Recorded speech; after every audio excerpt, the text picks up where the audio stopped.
So what I have done over here is Control Alt Spacebar.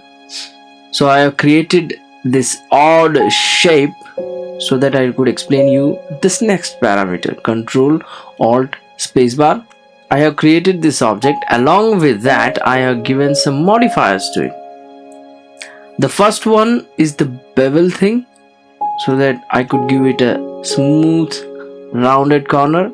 The next is subdivision, so that I gave it extra edges, and then lattice modifier, so that it would follow this lattice, so that it could give me this kind of a shape. And then finally, selecting this object, right clicking, shade auto smooth, which gave me this thing, so that it would give me a smooth shading. Along with that, I went to this render properties. Instead of EV, I am taking cycles. Instead of CPU, GPU, and instead of lots of samples, I took 10 for the sake of performance, and also denoised it. So I will go to this rendered view. Along with that, I will switch off this overlays. So now we are going to come to this subsurface, increase this weight, and something is happening over here. So let us see it clearly. So what I will do is I will take this base color a kind of bluish, and I will increase the scale. The scale of this object is kind of a big thing. So if I go over here, measure this thing, and click over here and bring it over here, the height is somewhere around 1.4 meters. It's way big, way big. I would increase the scale slowly. See what is going to happen. As I'm going to increase the scale, the light is trying to push itself through this object for more and more space. If I go way beyond, it's going to increase the scattering of light within the body. So weight is kind of an opacity which will activate subsurface of how much of subsurface you want. Christensen-Burley, this is a very fast and a very crude method to get things done right away. When things are very far away, Christensen-Burley is the way to go. But if you are very closer to the object, at that time you might need a random walk. Because along with scale and this radius, let us see what are these parameters a little bit later. Anisotropy is the thing that you get. This defines how the object is going to be visible when you are looking it from the side of the light. Let me take a brighter color over here. So instead of blue, I will take a kind of orangish color. And if I reduce the scale a little bit, and if you try to look over here, let me reduce it a little bit so that I could show you the change in the parameters differences. Let me take white color over here. So this is without anisotropy. So let me activate this overlay, shift, right click so that I could get this 3D cursor over here. Right now the light is scattering up to this spot.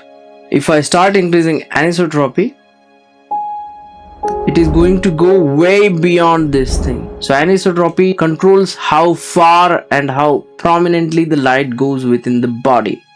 This is especially useful for creating fruits like this, and this.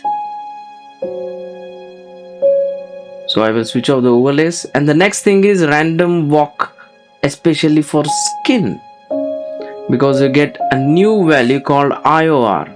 So let us go into these parameters singularly, one at a time. Radius defines the kind of color you want to introduce into this scattering process. So if I increase this scale, and if I reduce this value completely, so this is defining the red color. If I completely reduce it and increase this color, the second thing is introducing green. So this parameter is related to the green color, and the next thing, of course, you can see which color it is trying to bring in.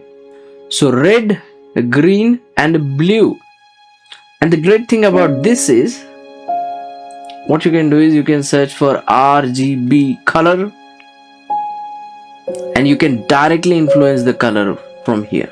You can take whichever color your mind pleases, because this color is being influenced directly those three parameters. And the great thing about this color is also, if I bring this color into base color, it's going to completely give me a very silicon type of feeling, bluish silicon. So that is the power of radius. Scale, we have just seen how much of the effect you want prominently within the object. The next thing we will see in the random walk is this anisotropy. It's going to define how the object is going to be visible when we are looking from the light side. This is a very subtle effect, very subtle effect, especially found when the scale are very small. And if I increase the anisotropy, a little bit of effect is visible, and this is especially useful for making milk-like material or wax-like material. Especially useful for that. And the final thing is random walk skin. I will give it a skin type of color. Will increase the complexion of the skin, give it a skin type of color. So this is how the skin will be visible, but along with that, it's going to emulate the exact way the skin is going to be behaving under light. If I bring this light, G, Shift Z, bring the light over here. This is the exact thing that is going to happen with your hands as well when you keep it in front of light. IOR is especially useful for how things are going to affect when the light is scattering within the body. So according to me, subsurface scattering is like your personality. Like if you are surface level, no one is going to bother about you. But if they are able to delve deep inside you and what kind of thoughts and ideas you have, suddenly people try to notice you and they feel like you are something special, even if you are just a bunch of shit. Brought to you by blinders.com.